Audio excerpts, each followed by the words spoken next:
Hello students, in today's class we are going to study the poem My Good Right Hand. This poem has been composed by Charles Mackay.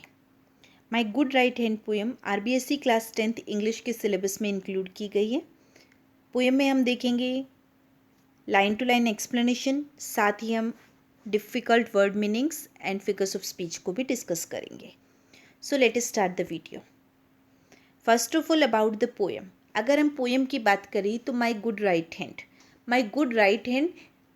Hand is actually a symbol of self help, अपनी help खुद करना.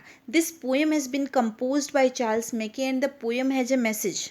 और poem का message ये है that we should trust on our own help, we should trust on our own efforts. हमें हमारे खुद के एफर्ट्स पर ट्रस्ट करना चाहिए बजाय कि किसी और पर, क्योंकि अल्टीमेटली व्हाट हैपन्स दैट हम जब भी प्रॉब्लम में होते हैं तो हमारे जो कंपेनियंस होते हैं, हमारे जो फ्रेंड्स होते हैं, हमारे रिलेटिव्स जो होते हैं, दे में लीव अस. हो सकता है वो हमें छोड़कर चले जाए, बट हमारा जो गुड राइट हैंड होता है, इट मीन्स हमारे जो सेल्फ एफर्ट्स होते हैं वो हमेशा हमारे साथ रहते हैं.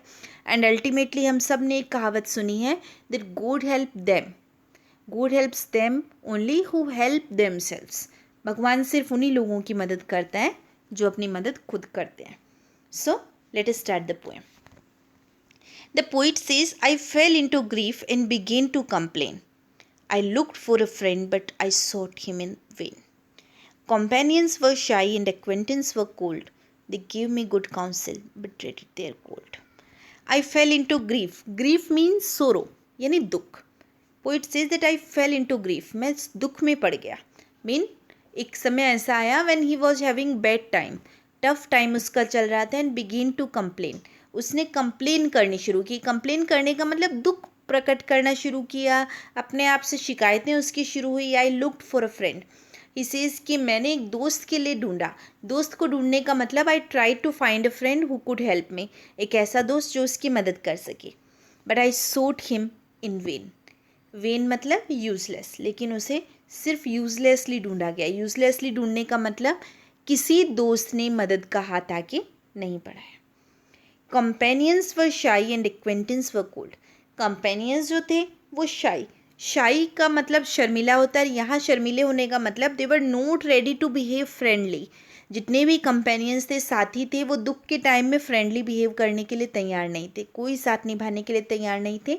एंड एक्वेंटेंस जो थे, फैमिली पर्सन जो थे, फेमिलियर पर्सन जो थे, जान पहचान के जो लोग थे, वो सब कोल्ड यानी इमोशनलेस हो रहे थे. उन्होंने अपने इमोशंस दिखाना बंद किया. They gave me good counsel but dreaded their gold. वो गुड काउंसिल, अच्छी सलाह देने के लिए तो सभी तैयार थे, बट ड्रेडेड, वो ड्रेड कर रहे थे, डर रहे थे कि कहीं उन्हें अपना गोल्ड यानी उन्हें पैसे ना देने पड़ जाए. गोल्ड ही है सिंबल फॉर मनी, कि उन सब ने सलाह तो दी बट उससे आगे वो अपने पैसे देने के लिए तैयार नहीं थे.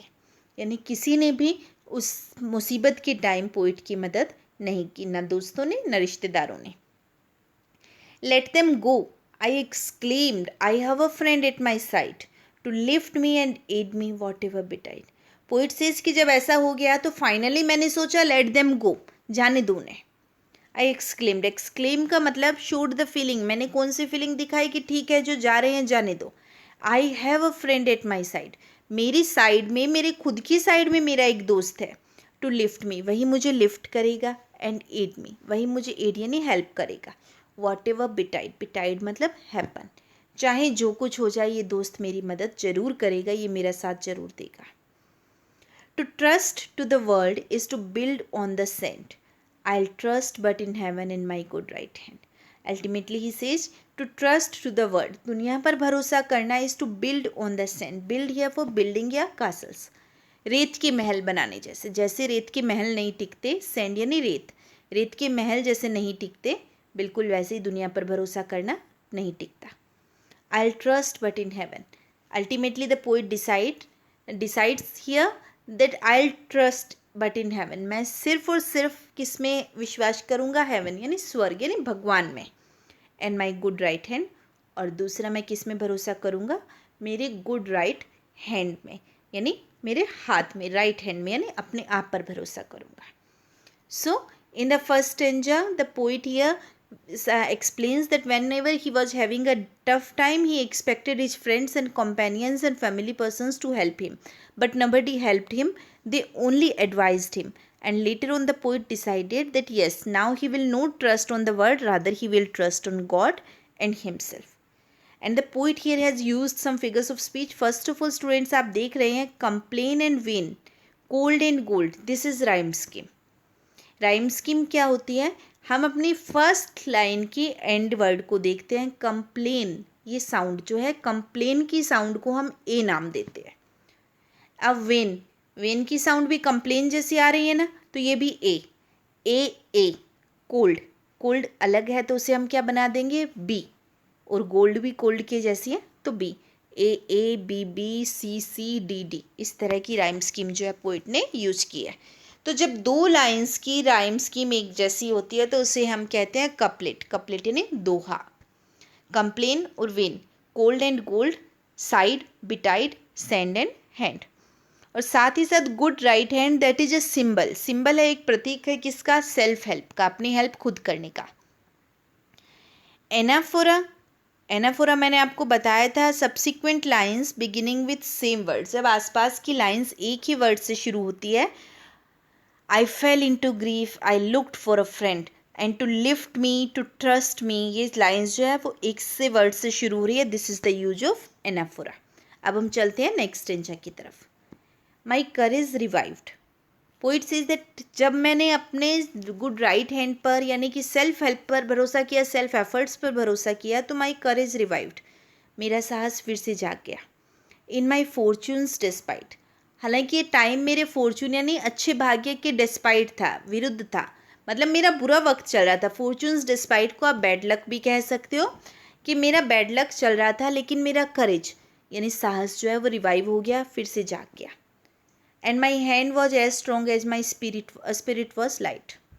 अब मेरा हाथ स्ट्रॉन्ग फील कर रहा था, मेरे एफर्ट्स स्ट्रॉन्ग फील कर रहे थे, और मेरी स्पिरिट यानी मेरी आत्मा जो है वो लाइट फील कर रही थी, मेरा दिल हल्का था. It raised me from sorrow, it saved me from pain. इस मेरे हाथ ने यानी मेरे सेल्फ एफर्ट्स ने मुझे सोरो से, दुखों से और पेन से उठाया, दूर किया. It fed me and clad me again and again. ये मेरे एफर्ट्स ही थी, मेरा गुड राइट हैंड ही था, एक सच्चे दोस्त की तरह जिसने मुझे फेड किया, पोषित किया, खाना खिलाया. क्लेड यानी ड्रेस्ड अप किया, अगेन एंड अगेन, बार बार. और अब जब ये बुरा वक्त बीत गया, the friends who had left came back everyone. तो अब ये सारे दोस्त जो चले गए थे वो वापस आ गए. एंड डार्केस्ट एडवाइजर्स, डार्केस्ट मतलब पेसिमिस्टिक, जो किसी तरह की उम्मीद नहीं दे रहे थे, ऐसे एडवाइजर्स जो नाउमीदी भरे सलाह करता थे मेरे, लुक्ड ब्राइट एज द सन, वो अब सूरज की तरह ब्राइट दिखने लगे. यहाँ सिमिली का यूज पोइट ने किया है. उन लोगों को किससे कंपेयर किया? सन से. जब दो डिसिमिलर ऑब्जेक्ट्स को लाइक या सो या एज से कंपेयर करते हैं तो ये कहलाती है सिमिली. तो डार्केस्ट एडवाइजर्स को किससे कंपेयर किया गया? सन से. और कौन से वर्ड की हेल्प से? एज वर्ड से. वो भी आ गए. वो अब इतने ही ज़्यादा ब्राइट लग रहे थे, ऑप्टिमिस्टिक लग रहे थे, आशावादी लग रहे थे, लेकिन I need them no more. अब मुझे उनकी कोई ज़रूरत नहीं है. As they all understand. और अब उन्हें भी ये बात पता है कि अब मुझे उनकी ज़रूरत नहीं है. आई थैंक दी, दी मतलब you. I thank thee, I trust thee. मैं तुम्हें थैंक यू करता हूँ, मैं तुम पर ट्रस्ट करता हूँ. और पोइट किस पर ट्रस्ट करता है? माई गुड राइट हैंड. पोइट अब अल्टीमेटली समझ चुका है, वो अपने राइट हैंड पर यानी अपने खुद के एफर्ट्स पर, अपने खुद के प्रयासों पर ही यकीन करता है. तो यहाँ यूज हुई है सिमिली, साथ ही साथ यूज हुआ है एनाफोरा. एनाफोरा कहाँ यूज हुआ है? It raised, it saved, it fed, I need, I thank. I से शुरू हो रहा है, इट से शुरू हो रहे हैं अगेन एंड अगेन लाइन्स. ये जो है एनाफोरा का यूज है. सिमिली जो है डार्केस्ट एडवाइजर्स को सन से कंपेयर किया गया है. और साथ ही साथ राइम स्कीम आप फिर से देख सकते हैं. डिस्पाइट, लाइट, ए, पेन, अगेन, बी, वन, सन, सी, अंडरस्टैंड, हैंड, डी. तो ए, बी, सी, डी की राइम स्कीम इस स्टेंजा में भी यूज हुई है.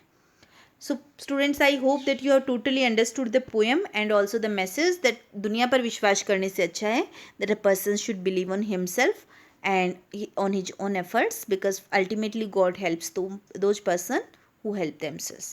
So thank you students, and keep learning, keep enjoying literature. Thank you.